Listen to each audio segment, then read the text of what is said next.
My name is David from The Nude Window. Today I'm going to show you how to measure for a roller blind.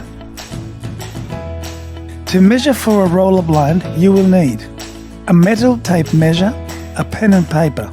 If you have a high window, you will need a ladder. Measuring is easy.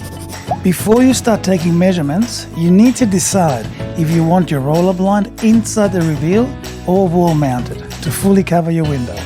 It is very important to check there are no obstructions for the blind to go up and down, such as handles and locks.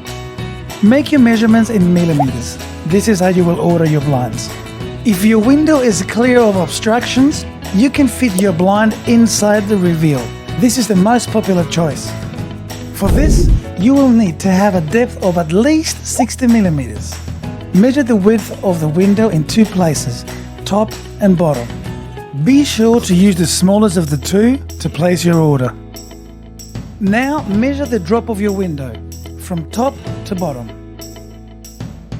Remember, a roller blind's exact width is bracket to bracket. For a wall-mounted, face-fixed roller, simply add at least 100 millimeters overall to the width.